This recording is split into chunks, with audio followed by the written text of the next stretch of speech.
నమస్కారం. Welcome to నవలా హృదయం. ఈరోజు కథ వసంత శిశిరం. రచించిన వారు శ్రీమతి నవీన గారు. కథలోకి వెళ్లబోయే ముందు ఛానల్ను సబ్స్క్రైబ్ చేయడం మర్చిపోవద్దు. ఇక కథలోకి వెళ్ళిపోదాం. శిశిర ఫ్యూచర్ ప్లాన్లో తనకు చోటు లేదా అని బాధగా అడిగాడు వాసు.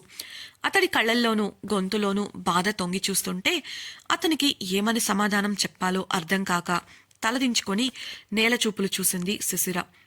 ఆమె ఎన్నడూ పెళ్లి గురించి కానీ ఆ తరువాతి జీవితం గురించి కానీ ఆలోచించలేదు. తండ్రి అడగగానే ఆయన కోసం పెళ్లి గురించి మాట ఇచ్చేసింది. కానీ ఆ వయసులో ఉండే మిగతా ఆడపిల్లల్లా ఆమెకు ప్రేమ, పెళ్లి వంటి వాటిపై ఎలాంటి ఆశలు లేవు. తన కాళ్లపై తాను నిలబడాలి అన్న ఆలోచన తప్ప.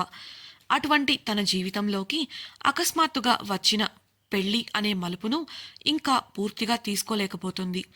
కొంతసేపటి ఆలోచన తర్వాత ఏదో నిర్ణయించుకున్న దానిలా వాసు వంక చూసింది.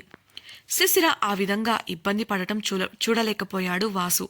తన బాధను పక్కన పెట్టి నవ్వుతూ, అన్నట్టు నీకు ఒక విషయం చెప్పడం మర్చిపోయాను అన్నాడు సంభాషణ మార్చడానికి. ఏదో చెప్పాలనుకున్న శిశిర అతడి మాటలకు ఆగి, ఏంటది అని అయోమయంగా అడిగింది. అతడు చిరునవ్వుతో, నువ్వు ఈ డ్రెస్లో ఇంకా అందంగా కనబడుతున్నావు. ఈ డ్రెస్ నీకు బాగా నప్పింది అన్నాడు. అతడు మనస్ఫూర్తిగా ఆ మాటలను చెబుతున్నాడని తెలిసినప్పటికీ అతడు కావాలనే సంభాషణను మార్చడానికి అలా చేశాడని అర్థం చేసుకుంది శిశిర. థ్యాంక్స్, కానీ అది అని ఆమె తన అభిప్రాయాన్ని చెప్పబోగా, ఇంక వెళ్ళి పడుకో, ఇప్పటికే ఆలస్యమైంది, గుడ్ నైట్ అని చెప్పి ఆమెను మరో మాట మాట్లాడనివ్వకుండా వెనుతిరిగి ఇంట్లోకి వెళ్ళిపోయాడు. అతడు తనను తాను సంభాళించుకుంటూ ఆ మాటలు చెప్పాడు. అతని కళ్లల్లోని నిరాశ శిశిర చూపును దాటిపోలేదు. ఆమెకు అతన్ని అలా చూసి బాధగా అనిపించింది. ఇక అక్కడి నుంచి తన గదికి వెళ్లి డ్రెస్ చేంజ్ చేసుకుని మంచంపై వాలిపోయింది. కళ్ళు మూసుకున్న ఆమెకు వాసు ముఖమే కనిపిస్తూ ఉంది. అసలు నేను చేస్తున్నది సరైనదేనా? నా వల్ల అతను బాధపడటం నాకు నచ్చడం లేదు. అలా అని పూర్తిగా ఈ బంధంలోకి దిగితే నన్ను నేను మోసం చేసుకున్నట్లు అవుతుంది కదా. ఏం చెయ్యాలి అన్న ఆలోచన చాలాసేపు ఆమె మనసును కల్లోలపరిచింది. చివరికి ఎప్పటికో ఆలోచనలతో అలసి నిద్రలోకి జారుకుంది. ఉదయాన్నే లేచి కాలేజీకి వెళ్లడం కోసం సిద్ధమై క్రిందికి వచ్చిన శిశిరకు అప్పుడే గది నుండి బయటకు వస్తూ కనిపించాడు వాసు. ఎప్పుడూ ఆ సమయానికి అతడు టెర్రస్పై వ్యాయామం చేస్తూ ఉంటాడు. కానీ ఇవాళ ఇప్పుడే గది నుంచి బయటకు వస్తున్నాడు. క్రిందకి వెళ్లిన శిశిర బ్రేక్ఫాస్ట్ కోసం డైనింగ్ టేబుల్ దగ్గరకు వెళ్తుండగా ఆమె దగ్గరకు వచ్చిన వాసు, గుడ్ మార్నింగ్ శిశిర, ఇవాళ మీరు స్టేషన్కి వెళ్ళాలి కదా, చాలా మామూలుగా అడిగాడు. శిశిర అతని వంక చూస్తూ, గుడ్ మార్నింగ్, అవును ఉమా, నా ఫ్రెండ్ మెసేజ్ చేసింది, స్టేట్మెంట్ కోసం రమ్మన్నారట చెప్పింది. అతని కళ్ళను చూస్తేనే తెలుస్తుంది అతడు కూడా రాత్రి సరిగ్గా నిద్రపోలేదని. తెలియని అపరాధ భావన ఆమెను కమ్మేసింది. అంతలోనే వాసు మాట్లాడుతూ, పోలీస్ స్టేషన్లో నందన్ అనే ఆఫీసర్ ఉంటారు, అతన్ని కలిసి నీ పేరు చెప్పు, మిగతాది అతనే చూసుకుంటాడు అని చెప్పి అక్కడి నుంచి స్టెప్స్ వైపు వెళ్ళిపోయాడు. వెళుతున్న అతన్ని చూస్తూ ఉండిపోయింది శిశిర. ఆ క్షణం ఆమె ఉన్న మానసిక పరిస్థితికి భోజనం సహించక అక్కడి నుండి లేచి చేతులు కడుక్కొని మౌనంగా నిర్మల ఇచ్చిన లంచ్ బాక్స్ తీసుకొని కాలేజీకి వెళ్ళిపోయింది. టెర్రస్ పై నుండి వెళ్ళిపోతున్న శిశిర కారును చూస్తున్నాడు వాసు. అది వెళ్ళిపోయాక వ్యాయామం చేయకుండా ఒక ప్రక్కన కూర్చొని ఆలోచిస్తూ ఉన్నాడు. రాత్రి ఆమెతో జరిగిన సంభాషణను గుర్తు చేసుకున్న అతడికి మనసులో బాధ ఉప్పొంగింది. వ్యాయామం చేసే మనసు లేక అక్కడి నుండి గదికి వెళ్ళిపోయి షవర్ కింద నిలబడ్డాడు. మనసంతా ఆమె తలుపులు అతన్ని కలవరపెడుతున్నాయి. ఆమె మనస్సులో చిట్టి స్థానాన్ని కూడా సంపాదించుకోలేకపోయాను అన్న ఓటమిని ఓర్చుకోలేకపోతున్నాడు. అర్ధగంట తర్వాత షవర్ ఆపి బాత్రూం నుంచి బయటకు వచ్చి రెడీ అయిన అతను బయటకు వెళ్తూ ఒక కబోర్డ్ని చూస్తూ ఆగిపోయాడు. ఇంటి నుంచి నేరుగా యూనివర్సిటీకి వెళ్లిన శిశిర కార్ని పంపించేసి ఫామ్ హౌస్ దగ్గరకు వెళ్ళింది. అప్పుడే ఉమ చీపురు బకెట్లో నీళ్లు తీసుకొని బయటకు వస్తూ కనబడింది. బయట వాకిలిలోనూ గోడల నిండా కోడిగుడ్డు పెంకులు, టమాటా మారకలు దర్శనమిచ్చాయి. వాటితో పాటు రాళ్లు, పగిలిన బల్బు పెంకులు, కర్రలు చిందరవందరగా పడి ఉన్నాయి. ఉమ దగ్గరకు వెళ్లిన శిశిర ఛా, పిల్లలా వీళ్ళు! ఉండు, నేను కూడా వస్తాను, ఇద్దరం కలిసి క్లీన్ చేద్దాం అని చెప్పి లోపల బ్యాగ్ పెట్టి డ్రెస్ చేంజ్ చేసుకొని నైట్ డ్రెస్ వేసుకొని బయటకు వచ్చింది. ఇద్దరూ కలిసి మొదట అక్కడ ఉన్న గాజు ముక్కలు, రాళ్ళు, కర్రలు, గుడ్డు పెంకులు అన్నీ ఏరి జాగ్రత్తగా కవర్లో వేశారు. నీళ్లు పోస్తూ చీపురుతో నెమ్మదిగా అంతా కడగడం మొదలుపెట్టారు. అప్పుడే తమ గదిలోంచి బయటకు వచ్చిన మధు, వీణ కిచెన్లోకి వెళ్లి చూసి, ఏంటి ఉమా, ఫుడ్ చేయలేదేంటి? కాలేజీకి టైం అవుతుంది కదా అంటూ బయటికి వచ్చారు. వాళ్ళు అన్న మాట విని ఉమకు చాలా కోపంగా ఉంది. వాళ్లను ఉరిమి చూసింది. కోపాన్ని దిగమింగి గంట నుంచి 4 సార్లు తలుపు తట్టి శుభ్రం చేయడానికి పిలిచాను. లోపల నుంచి ఒక్క మాట కూడా రాలేదని మీరు కాలేజీకి వెళ్ళిపోయారనుకున్నాను. నాకేం తెలుసు ఇంట్లోనే ఉండి పలకలేదని. నాకు ఒక్కదానికే కదా, తర్వాత చేయొచ్చులే అని చేయలేదు. కావాలంటే ఇప్పుడు మీరు వండి వెళ్ళండి, మాకు కూడా కలిపి చాలా సాధారణంగా చెప్పింది. ఆ మాట మధు, వీణలకు ఎక్కడో తగిలింది. శిశిర అక్కడి పరిస్థితిని అర్థం చేసుకుంది. వారిద్దరూ తిండికి ముందు పనికి వెనుక అనే రకాలు. ఇప్పుడు కాలేజీకి సిద్ధమై వచ్చారంటే కనీసం అర్ధగంట ముందే లేచుంటారు.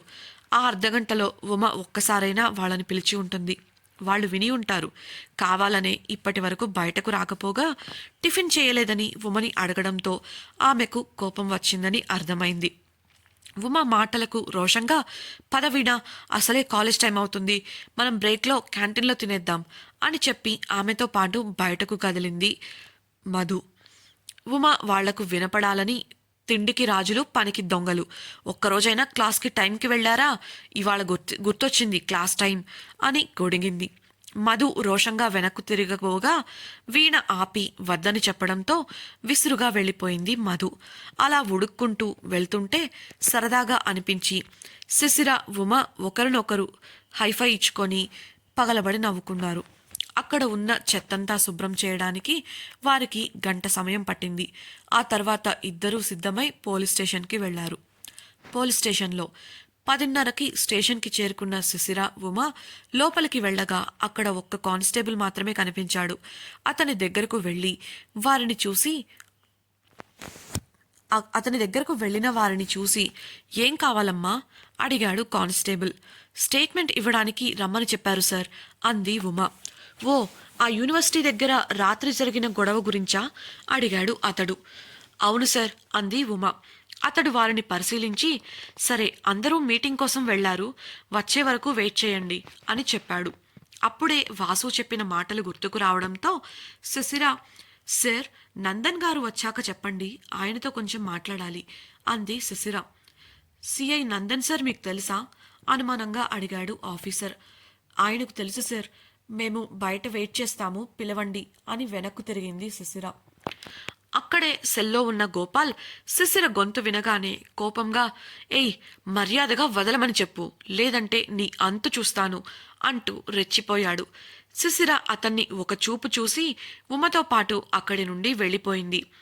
ఏయ్, ఆగవే, నా సంగతి నీకు తెలీదు, నాతో పెట్టుకోకు అంటూ ఇంకా రెచ్చిపోతున్న గోపాల్ను సెల్పై లాఠీతో కొడుతూ కంట్రోల్ చేశాడు కానిస్టేబుల్. పోలీస్ స్టేషన్ బయటకు వచ్చిన శిశిర, ఉమ అక్కడ దగ్గరలో ఉన్న అరుగుపై కూర్చున్నారు. ఆ అరుగు ఒక చెట్టును మధ్యలో ఉంచి కట్టడం వల్ల చాలా విశాలంగాను, చెట్టు నీడ వల్ల చల్లగానూ ఉంది. ప్రేమనివాసం. వసంత్ ఒక స్టూల్పై కూర్చొని చేతిలో తెరిచి ఉన్న ఒక చిన్న బాక్స్ని పట్టుకొని బాధగా చూస్తూ ఉన్నాడు. ఒక చేతిలో ఆ పెట్టెను పట్టుకొని ఇంకో చేత్తో అందులో ఉన్న వస్తువును తడుముతూ ఉన్నాడు. ఆ తరువాత తల ఎత్తి కబోర్డ్లోకి చూశాడు. అందులో ఒక పెద్ద పెయింటింగ్ ఉంది. సముద్రపు ఒడ్డున సూర్యాస్తమయ సమయంలో ఒక అమ్మాయి కూర్చొని ఉన్న దృశ్యం అది. సముద్రపు గాలులకు ఆమె జుట్టు ఎగురుతూ ఆమె ముఖాన్ని కనబడనివ్వకుండా దాచేసింది. ఆ గాలికి ఆమె కట్టుకున్న నీలిరంగు చీర ఎగిరి ఆమె నాజూకైన నడుము అందంగా కనబడుతోంది. ఆ పెయింటింగ్ని చూస్తూ ఆలోచనల్లోకి జారాడు వసంత్. కొంతసేపటి తర్వాత ఆలోచనలోంచి బయటకు వచ్చి తన చేతిలో ఉన్న పెట్టెను అల్మారాలో పెట్టాడు. అలమారా మూస్తూ ఆ పెయింటింగ్ వంక చూస్తున్న అతని ముఖంలో ఏదో నూతన ఉత్సాహం మొదలై చిన్నగా నవ్వి గదిలోంచి బయటకు వెళ్ళాడు. పోలీస్ స్టేషన్ దగ్గర చెట్టు నీడలో కూర్చున్న ఉమా శిశిరలకు బాగా బోర్ కొట్టింది. అప్పటికే వారు వచ్చి 2 గంటలు కావడంతో లోపలికి వెళ్లి అడగగా ఇంకా మీటింగ్ అవ్వలేదని అయ్యాకే వస్తారని చెప్పడంతో నిరాశగా మళ్లీ అదే అరుగు మీదకు చేరారు. ఇద్దరికీ ఆకలి మొదలైంది. ఉమా ఉదయం వచ్చే హడావిడిలో సరిగా తినలేదని తెలుసుకున్న శిశిర తన బ్యాగ్లోంచి లంచ్ బాక్స్ బయటకు తీసింది. అది చూసిన ఉమా, ఇప్పుడెందుకే, వాళ్ళు వచ్చాక మాట్లాడేసి ఇంటికి వెళ్ళి తిందాం అంటున్నా వినకుండా, లేదు లేదు, వాళ్ళు ఏ టైంకి వస్తారు అనేది కూడా మనకు సరిగ్గా తెలీదు, ప్రశాంతంగా తిని కూర్చుందాం అని చెప్పి ఆ భోజనాన్ని 2 భాగాలుగా చేసి ఒకదానిని ఉమ చేతికి అందించింది. ఇద్దరూ కలిసి భోజనం తినేసి కూర్చున్నారు. ఇంతలో ఒక ఆడమనిషి ఆయాసంగా, అబ్బబ్బా, పడలేకపోతున్నాను వీళ్లతో, ఇంకా ఎన్నిసార్లు తిప్పుతారో ఏంటో విసుక్కుంటూ అరుగుపై చేరింది. ఆవిడ గొంతు విన్న శిశిర ఉమ ఆమె వైపు చూడగా ఆమె చూపు మాత్రం కాస్త దూరంలో గిల్లికజ్జాలాడుకుంటున్న జంటపైనే ఉంది. ఆమె వాళ్ళని కొరకొరా చూస్తూ, ఇదేదో కేసు పట్టకముందే ఏడిస్తే నాకిలా తిరిగే బాధ తప్పేది కదా, మొగుడు పెళ్లాల మధ్య చిన్న చితక గొడవలు వస్తూనే ఉంటాయి, సర్దుకుపోవాలమ్మాయి అంటే విందా, స్టేషన్కొచ్చి కేసు పెట్టింది, ఇప్పుడు వాడొచ్చి ఏదో చెప్పగానే ఒడిలో వాలిపోయి కేసు వెనక్కి తీసుకోవాలని ఆగమేఘాల మీద లాక్కొచ్చింది, దీని దుంపతెగ అని తిట్టుకుంటూ శిశిర వాళ్ల వైపు చూసి, మీరే చెప్పండి తల్లి, 1 2 సార్లు అంటే సరే కానీ ఇలా ఇప్పటికి 4 సార్లు చేశారు వీళ్ళు, వీళ్ల మధ్య ప్రేమేమో గాని నాకు ప్రాణం పోతోంది వీళ్లతో పడలేక అంది. ఉమ శిశిర ఏమని చెప్పాలో అర్థం కాక వాళ్ళని మార్చి మార్చి చూడసాగారు. ఇంతలో ఆ జంట ఆడమనిషి దగ్గరకు వచ్చి భోజనానికి వెళ్దాం అని తీసుకొని పోయారు.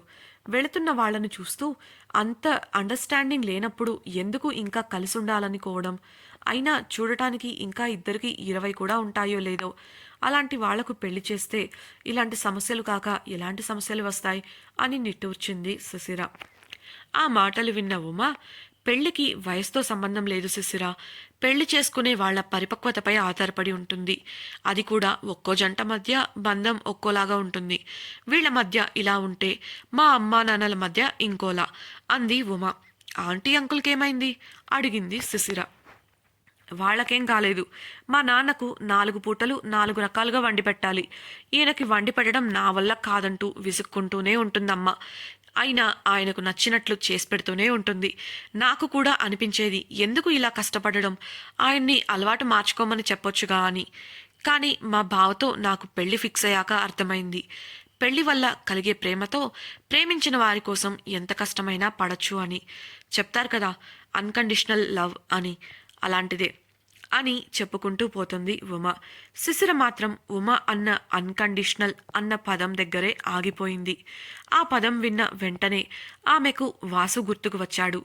రాత్రి అతనితో జరిగిన సంభాషణ, ఆ తరువాత తను చెప్పిన మాటలకు అతని కళ్ళల్లో చూసిన బాధ గుర్తొచ్చి ఆలోచనల్లో పడిపోయింది. పెళ్లి జరిగిన దగ్గర నుంచి ఏ రోజు అతడు ఆమెతో హద్దులు దాటి ప్రవర్తించలేదు. ఆమె గురించిన ప్రతి విషయాన్ని తనే చూసుకుంటూ ప్రతి విషయంలోనూ ఆమెకు మద్దతిచ్చాడు. భర్త అన్న అహంకారం ఇసుమంతైనా చూపించలేదు. ఒకరినొకరు అర్థం చేసుకోవడానికి ప్రయత్నిద్దాం అని దానికి తగ్గట్టు అవకాశాలు కల్పించాడు, కానీ ఏ విషయంలోనూ బలవంతం చేయలేదు. బాధ్యతగా ఆమెకు రక్షణ ఇచ్చాడు, స్వేచ్ఛనిచ్చాడు. రాత్రి అంత జరిగినా ఉదయం తాను వచ్చే ముందు తనకు సాయం చేయడం కోసం ఆఫీసర్ని కలవమని చెప్పాడు. ఇంత నిస్వార్థంగా ఉంటున్న అతన్ని తాను అసలు పట్టించుకోవడం లేదు. ఇలా సాగిపోతున్న ఆమె ఆలోచనల ప్రవాహం ఉమ భుజం తట్టి కదపడంతో ఆగింది. ఈ లోకంలోకి వచ్చి ఉమను చూసింది శిశిర. ఏమైందే, ఏం ఆలోచిస్తున్నావు అంతలా అడిగిన ఉమ వంక ముఖంలో మిశ్రమ భావంతో చూసింది శిశిర. శిశిర ఉమకు పరిస్థితి చెప్తుందా? వాసు విషయంలో శిశిర ఎలాంటి నిర్ణయం తీసుకోబోతుంది? వాసు అల్మరాలోని పెయింటింగ్ ఎవరిది? ఆ పెయింటింగ్కి శిశిరకు ఏదైనా సంబంధం ఉందా? శిశిర ఉమ గోపాల్పై కేసు పెట్టగలరా, లేదంటే వెనుకడుగు వేస్తారా? తెలుసుకోవాలనుందా? అయితే తప్పకుండా రాబోయే ఎపిసోడ్స్ని వినేయండి. మన ఛానల్ను సబ్స్క్రైబ్ చేయడం మర్చిపోవద్దు. ఈ వీడియో కనుక మీకు నచ్చినట్లయితే లైక్ చేసి షేర్ చేయండి. అలాగే మీ అభిప్రాయాలను మాతో పంచుకోవడం కోసం కామెంట్ సెక్షన్లో తెలియజేయగలరు. ఇట్లు మీ నవలా హృదయం టీం.